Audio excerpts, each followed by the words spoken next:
तो देखिए Michael Faraday ने अपने प्रयोगों से ये निष्कर्ष तो निकाल ही लिया था कि जब भी किसी कुंडली से गुजरने वाले चुंबकीय फ्लक्स को परिवर्तित कर दे तो उसके अंदर एक विद्युत धारा उत्पन्न हो जाती है, क्योंकि गैल्वेनोमीटर विस्थापित हो रहा था। और आपको ये बात पता होनी चाहिए कि विद्युत धारा के लिए हमेशा कोई एक विभवांतर जिम्मेदार होता है। मतलब जहां कहीं भी विद्युत धारा है मतलब वहां पर विभवांतर होगा ही होगा। और माइकल फैराडे के अनुसार किसी भी कुंडली से जो गुजरने वाले चुंबकीय फ्लक्स की समय के साथ परिवर्तन की दर है, उसका जो ऋणात्मक मान है वो कुंडली में उत्पन्न प्रेरित विद्युत वाहक बल या प्रेरित विभवांतर के बराबर होता है। और यहां पर प्रेरित विद्युत वाहक बल को V से ना दिखा करके किससे दिखाते हैं, स्मॉल e से।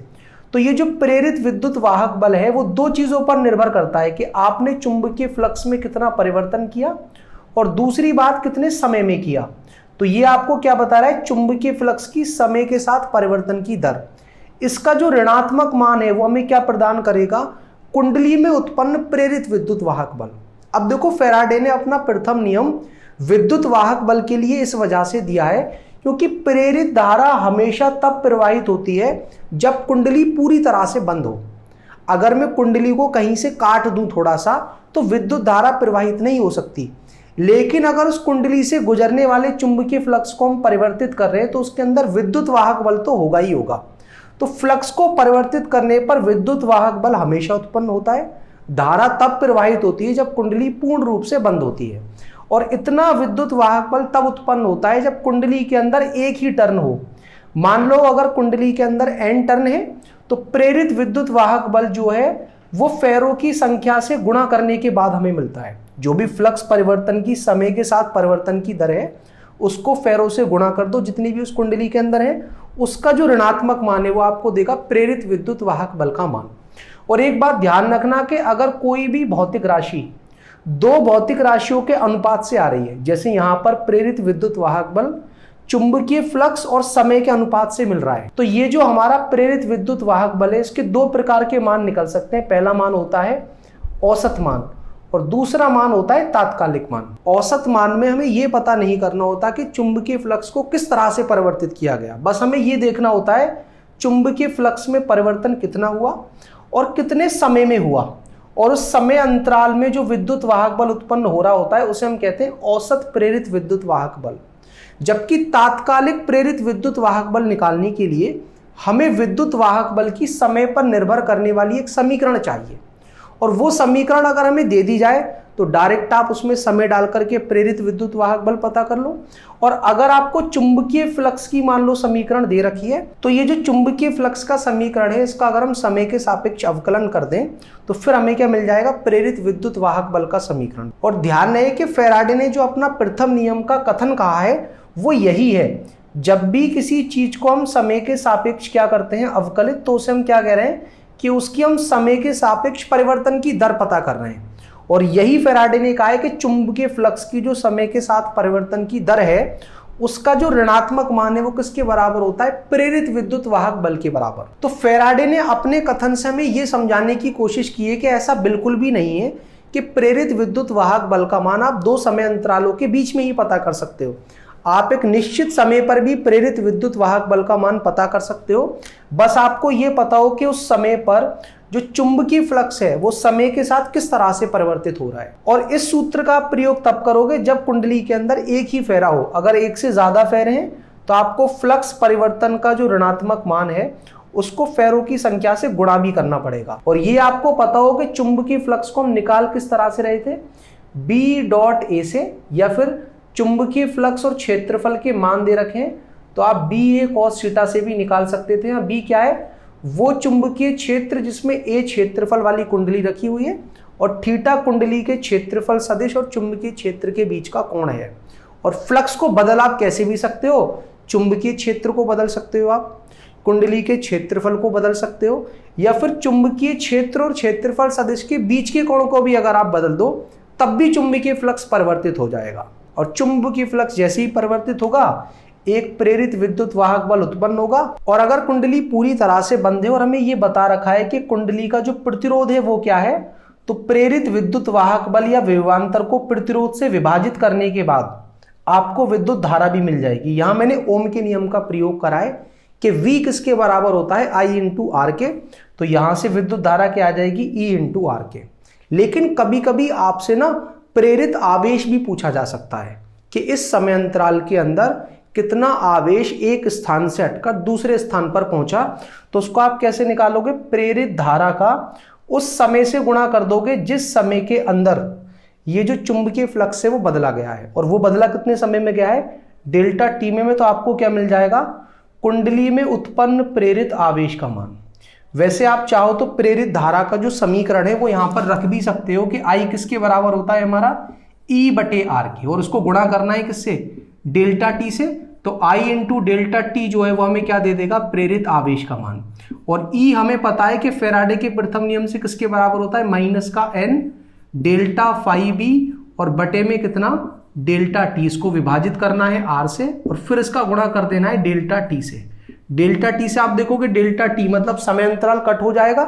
तो प्रेरित आवेश का जो मान है वो केवल इस बात पर निर्भर करता है कि आपने कुल चुंबकीय फ्लक्स में कितना परिवर्तन करा, कुंडली का प्रतिरोध क्या है, दोनों के आपको अनुपात से क्या मिल जाएगा, प्रेरित आवेश का मान। जबकि प्रेरित विद्युत वाहक बल और प्रेरित धारा चुंबकीय फ्लक्स के परिवर्तन के साथ साथ समय पर भी निर्भर करती हैं कि वो आपने परिवर्तन कितने समय में किया है। तो चलिए पहले मैं आपको फैराडे के प्रथम नियम का प्रयोग करके औसत प्रेरित विद्युत वाहक बल, औसत प्रेरित धारा और औसत प्रेरित आवेश का मान निकालना सिखाता हूं। तो पहला जो प्रश्न हमने सेलेक्ट किया है वो एनसीईआरटी के एग्जाम्पल का दूसरा सवाल है 6.2। तो प्रश्न कुछ इस तरह से है कि एक वर्गाकार लूप है हमारे पास जिसकी एक भुजा 10 सेंटीमीटर लंबी है तथा जिसका प्रतिरोध है 0.5 ओम और ये पूर्व पश्चिम तल में ऊर्ध्वाधर रखा गया है। अब 0.1 टेस्ला के एक समान चुंबकीय क्षेत्र को जिसे उत्तर पूर्व दिशा में तल के आर पर स्थापित किया गया है। अब इस चुंबकीय क्षेत्र को एक समान दर से घटा करके 0.7 सेकंड के अंदर 0 कर दिया जाता है।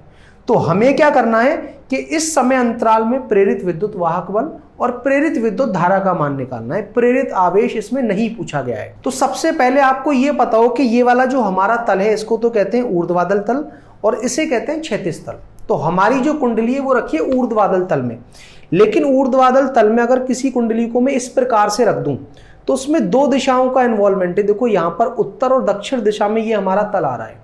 ऊर्ध्वाधर किसी भी कुंडली को ऐसे भी रखा जा सकता है। इसमें आप देखोगे कि पूर्व और पश्चिम दिशा का इन्वॉल्वमेंट है।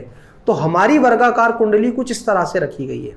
और अगर ये वर्ग है तो उसका क्षेत्रफल तो हमें निकालना आता है कि इस वर्गाकार कुंडली का जो क्षेत्रफल है वो होगा भुजा का स्क्वायर। भुजा है इसकी 10 सेंटीमीटर और 10 सेंटीमीटर को पहले आप मीटर में परिवर्तित कर लें 10 की घात -2 से गुणा करके और उसका कर देना है हमें स्क्वायर। तो कितना आ जाएगा 10 की घात -2 मीटर स्क्वायर। यहां पर बनेगा 10 की घात -1 स्क्वायर करने के बाद वो 10 की घात -2 आ जाएगा।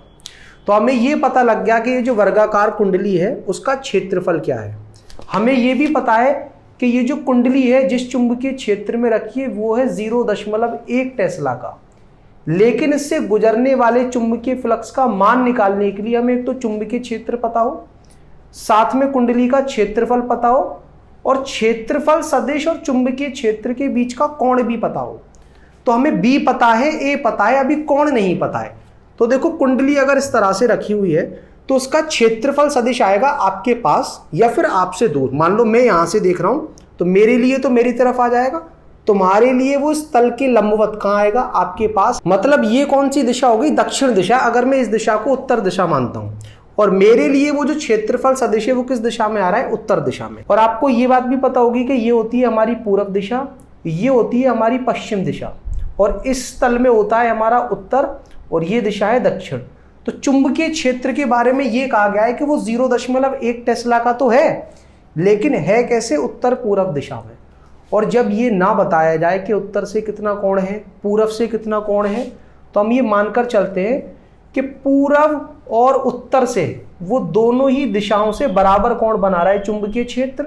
और उस कोण को हम मान लेते हैं 45 अंश, क्योंकि अगर बीच का कोण आप अर्धविभाजित करोगे तो यहां से भी 45 आएगा, यहां से भी 45 आएगा। और मैं अभी आपको बता चुका हूं कि अगर कोई भी वर्गाकार लूप ऊर्ध्वाधर तल में पूर्व पश्चिम दिशा में रखा हुआ है तो उसका क्षेत्रफल सदिश किस दिशा में आएगा, या तो दक्षिण दिशा में या फिर उत्तर दिशा में।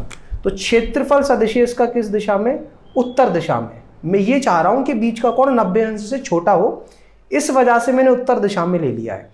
आप चाहो तो दक्षिण दिशा में भी ले लो, उससे आंसर में कुछ ज्यादा परिवर्तन नहीं होगा। अब देखो हमें चुंबकीय क्षेत्र पता लग गया, क्षेत्रफल पता लग गया, और क्षेत्रफल सदिश और चुंबकीय क्षेत्र के बीच का कोण भी पता लग गया। तो बी कितना है हमारा 0.1 टेस्ला का, क्षेत्रफल है 10⁻² मीटर स्क्वायर, और बीच का कोण है 45 अंश। तो मैंने चुंबकीय क्षेत्र और क्षेत्रफल दोनों को ही ऐसा ही मात्रक में डाला है, टेस्ला और मीटर स्क्वायर में, क्योंकि तभी हमारा ये जो चुंबकीय फ्लक्स है वो निकल कर आएगा वेबर में, और प्रेरित विद्युत वाहक बल निकल कर आएगा वोल्ट में।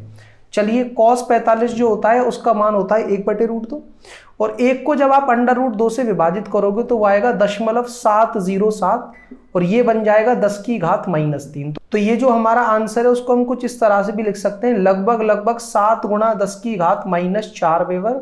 ये इस वर्गाकार लूप से गुजरने वाला प्रारंभिक चुंबकीय फ्लक्स है। अब देखिए प्रश्न में हमसे ये कहा गया है कि ये जो 0.1 टेस्ला का चुंबकीय क्षेत्र है इसको 0.7 सेकंड के अंदर घटा करके 0 कर दिया जाता है, और अगर चुंबकीय क्षेत्र का मान घट करके 0 हो जाएगा तो अंततः कुंडली से गुजरने वाले चुंबकीय फ्लक्स का मान भी घट करके 0 हो जाएगा।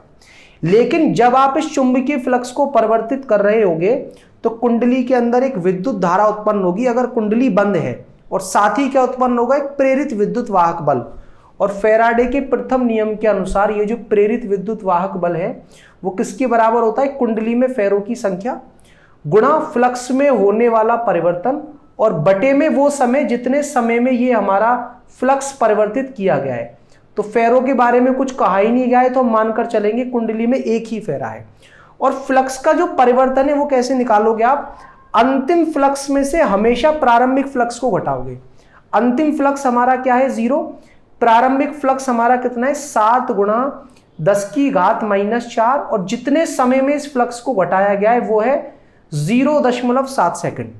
आप क्या देखोगे, माइनस का गुणा माइनस से करेंगे तो प्लस आ जाएगा, 0.7 से जब 7 को विभाजित करेंगे तो 10 आ जाएगा, तो 10 × 10⁻⁴ वोल्ट, या फिर हम कह सकते हैं 10⁻³ वोल्ट। तो हम ये भी कह सकते हैं कि इस कुंडली के अंदर 1 मिली वोल्ट का प्रेरित विद्युत वाहक बल या प्रेरित विभवांतर उत्पन्न होगा जब हम चुंबकीय क्षेत्र का मान 0.1 टेस्ला से घटा करके क्या करेंगे 0.7 सेकंड के अंदर। क्योंकि कुंडली पूर्ण रूप से बंद है तो इस कुंडली के अंदर एक विद्युत धारा भी उत्पन्न होगी जो निकलेगी ओम के नियम से। प्रेरित विद्युत वाहक बल हम निकाल चुके हैं फैराडे के प्रथम नियम से।